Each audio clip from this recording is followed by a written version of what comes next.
Mas Yoram dulu adalah seorang Kristen yang baik ya, yang taat.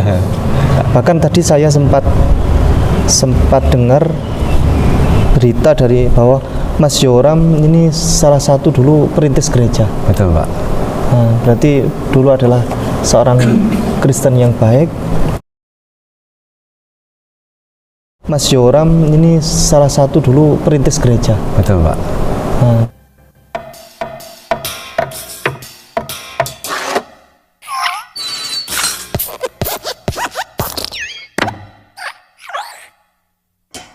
Salam saudaraku, bertemu kembali dengan saya di Risans Channel dan saya harap teman-teman semua dalam keadaan sehat dan juga diberkati oleh Tuhan kita Yesus Kristus. Oke, baik, mungkin ini merupakan video saya yang kesekian kalinya ya, yang membahas tentang mu'alaf gadungan atau mu'alaf jadi-jadian, ya, dari sekian banyaknya mu'alaf-mu'alaf yang sudah saya reaction di video saya. Nah, polanya ini pasti selalu sama, yaitu mengaku-ngaku mempunyai latar belakang atau background yang hebat sebagai seorang Kristen supaya laku dijual ya, supaya menarik perhatian umat muslim. Dan mayoritas mualaf-mualaf yang saya luruskan dan saya bongkar tipu-tipunya itu adalah dari channel Mualaf Ayah Sofia. Channel ini biasanya tongkrongannya Ustadz Ipung Atria, lalu ada Ustadz Kainama, lalu yang ada juga itu si Dan Cemumek ya. Jadi banyak ini ustadz-ustadz ini di situ dan memang polanya selalu begitu dan yang dijual itu pasti selalu mualaf-mualaf yang nggak jelas latar belakangnya dan nggak punya rekam jejak yang benar-benar bisa dipertanggungjawabkan. Nah, untuk kali ini ada seorang pemuda dan saya lihat juga masih sangat muda orangnya ya. Dia ini tapi sudah mengaku sebagai seorang perintis gereja. Kalau kita perhatikan thumbnail video ini, di sini jelas-jelas dituliskan anak muda perintis gereja di Solo masuk Islam. Seperti apa videonya? Mari langsung kita simak. Awal mula saya sudah mempelajari semuanya, Pak. Maksudnya semua keyakinan. iya, Karena otodidak, lama hidup sendiri kan. iya, Saya meyakini bahwa yang masuk ke logika itu samawi. Samawi itu khususnya kan Yahudi, Kristen, dan Islam. iya, Sedangkan Yahudi dan Kristen itu masih ada celahnya atau masih ada kurangnya kalau menurut saya. iya, iya. Dan sesuai dengan apa yang diajarkan, yang saya dengar nih, yang diajarkan Nabi Muhammad bahwa agama Islam lah penyempurnanya. Makanya saya memilih untuk mengikuti itu. Iya. Sebenarnya menurut saya tuh sebuah keyakinan itu harus didebat. Iya. Sebuah kebenaran itu harus didebat agar itu menjadi kebenaran kan. Kalau tidak boleh didebat itu bukan kebenaran. Itu namanya doktrin kan. Gitulah. Semenjak itu kan saya berpaling dari doktrin itu. Kalau pengen gue pindah agama, gue duduk anakku gitu. Nah, pada intinya tuh kalau kamu pindah agama, kamu bukan anakku gitu. Tetapi setelah setahun bergumul dan mencari yalah apa yang benar menurut saya meyakini itu bahwa tidak ada mantan ibu dan tidak ada mantan anak. Ya, betul. Sampai mati sekalipun, Betul. jikalau saya lebih baik dari hari ini kan, saya tetap anaknya, tetap hasil didikan ibu. Yang Nabi Isa waktu itu bilangnya kan, jikalau kamu tidak berdosa di dunia ini, silakan rajam dia. Tapi kan nggak ada yang ngerajam. Sama lah, jika kamu tidak berdosa di dunia ini, laranglah orang itu buat datang ke gereja atau datang ke masjid. Jika kamu tidak berdosa, tapi kalau kamu masih merasa berdosa, biarkanlah, izinkanlah, ya kan Pak?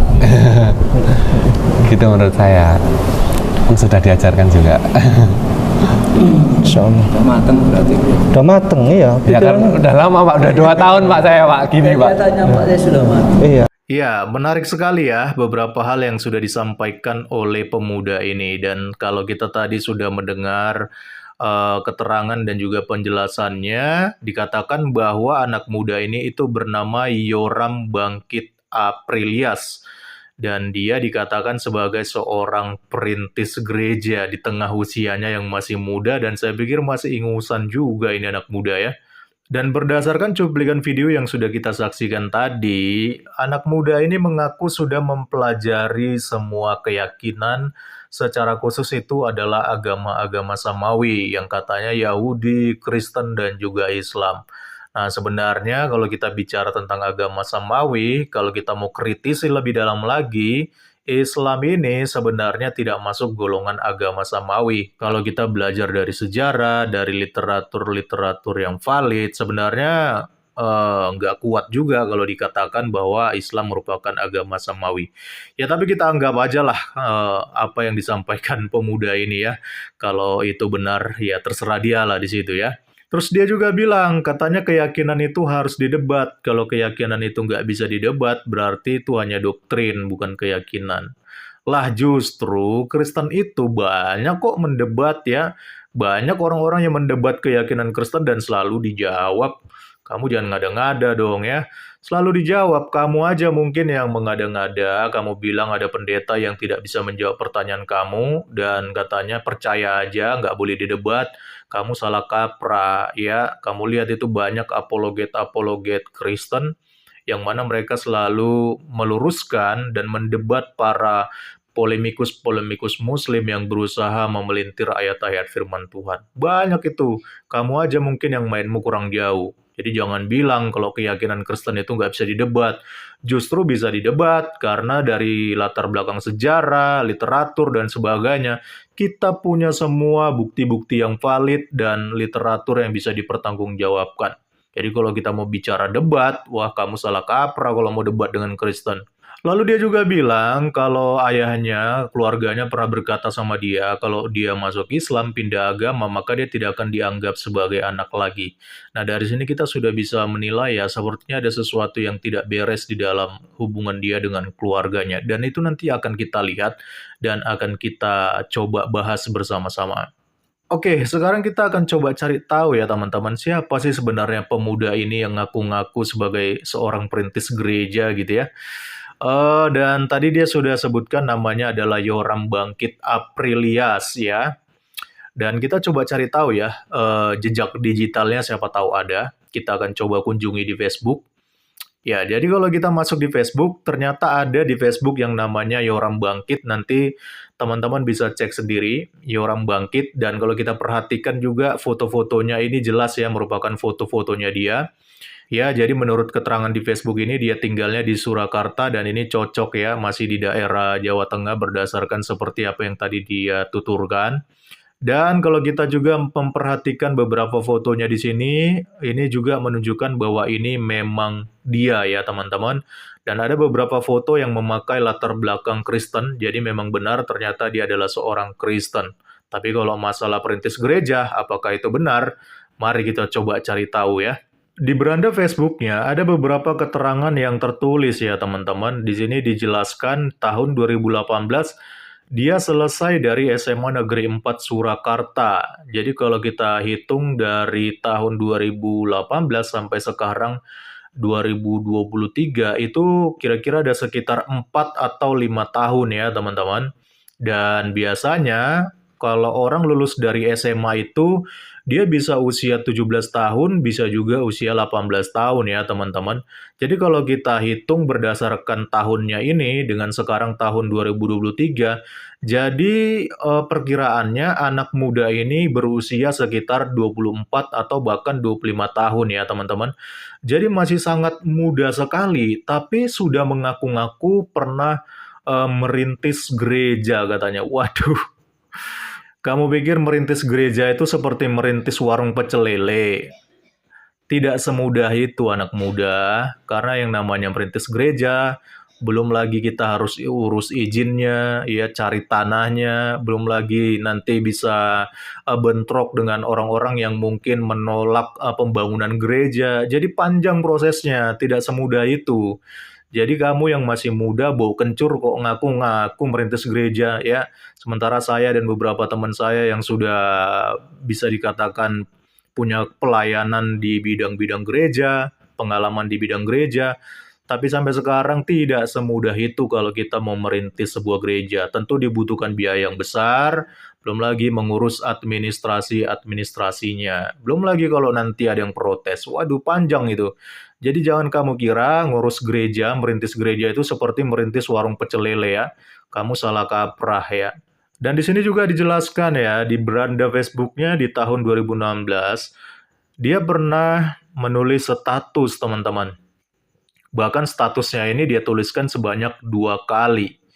Dan di statusnya ini dijelaskan kalau dia pernah tulis status itu mau pinjam uang, butuh uang, atau mau ngutang uang, dan dijelaskan di sini kalau nanti dia akan kembalikan.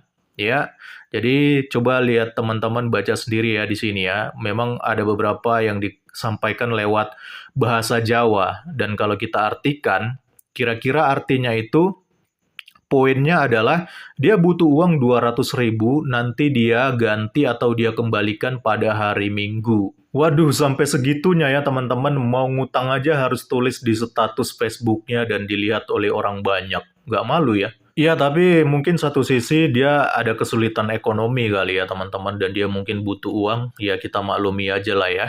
Lalu yang berikutnya, dia juga pernah menulis status di Facebooknya ya. Dan kalau kita analisa dari tulisannya ini, sepertinya dia mengalami sebuah kekecewaan yang sangat besar terhadap keluarganya atau terhadap orang tuanya, teman-teman. Dan walaupun dituliskan dalam bahasa Jawa, tapi saya coba artikan ya, teman-teman, karena saya pernah kuliah di Jawa, jadi saya tahulah sedikit-sedikit tentang bahasa Jawa. Jadi kira-kira artinya begini, aku anak kecil, tapi kenapa dibeginikan? Aku anak kecil, tapi aku bisa berontak. Yang kecil yang bakal jadi besar. Dan kalau kita perhatikan sepertinya jelas ya, ada kekecewaan di sini terhadap keluarganya atau mungkin terhadap orang tuanya. Jadi dari kedua statusnya ini, kita udah bisa mengambil sebuah kesimpulan ya, bagaimana latar belakang dari si Yoram Bangkit ini, teman-teman.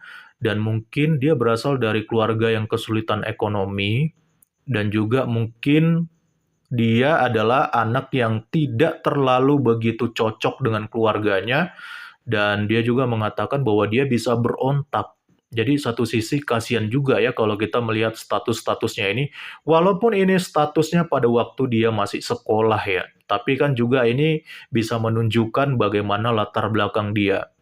Dan kalau kita kaitkan dengan keadaan dia sekarang, kenapa dia akhirnya memilih menjadi mualaf, saya pikir ini juga bisa kita maklumi, teman-teman. Sepertinya ada sebuah kecewaan yang besar atau bahkan kesulitan ekonomi yang mungkin membuat dia akhirnya memilih untuk meninggalkan keyakinannya dan untuk masuk dalam Islam. Ini bisa kita asumsikan seperti itu ya, teman-teman. Sepertinya memang ada sebuah sakit hati yang besar atau kekecewaan yang besar terhadap keluarganya, ya. Tapi di satu sisi kita nggak tahu ya teman-teman ada masalah apa, dan biarlah itu menjadi urusannya dia dan urusan keluarganya serta urusan Tuhan. Kita nggak boleh menghakimi teman-teman. Tapi yang penting dari hal ini kita dapat menarik sebuah kesimpulan bahwa dia ini tidak punya sebuah latar belakang yang memadai kalau dia dikatakan sebagai seorang perintis gereja. Masa perintis gereja tapi suka ngutang? Masa perintis gereja tapi mau berontak sama keluarga dan orang tuanya, apalagi kamu juga masih sangat muda usia kamu. Jadi buat Yoram Bangkit ya, saya turut prihatin ya kepada kamu ya, kalau kamu sekarang akhirnya memilih menjadi mualaf, dan pasti ada sesuatu yang melatar belakanginya, entah itu kekecewaan atau kesulitan ekonomi, itu biarlah menjadi urusan kamu dengan Tuhan. Tapi setidaknya, kalau kamu memang mau menjadi mualaf, ya janganlah mengaku-ngaku sebagai perintis gereja, ya. Itu nggak baik, bohong-bohong seperti itu, ya. Tapi kalau mungkin kamu dipaksa atau disetting oleh mualaf Center Hagia Sophia untuk mengaku sebagai seorang perintis gereja supaya kelihatan hebat, ya itu mungkin lain perkara lagi ya. Tapi intinya jangan pernah menjual keyakinan kamu terhadap sebuah motivasi yang salah, ya. Tentu Tuhan tidak menyukai hal-hal yang demikian, apalagi dibalut dengan kebohongan-kebohongan mengaku-ngaku sebagai seorang perintis gereja. Jadi buat Yoram, apapun saat ini posisi kamu, percayalah Tuhan Yesus tetap mengasihi kamu, asalkan kamu mau sungguh-sungguh berbalik dan percaya kepada Dia. Tapi dibalik daripada semua itu, kalau kamu sudah mengambil keputusan dirimu sendiri dengan meninggalkan keyakinan kamu terhadap Tuhan Yesus, itu kelak akan menjadi tanggung jawabmu sendiri. Salam kritis, Tuhan Yesus memberkati. Salam.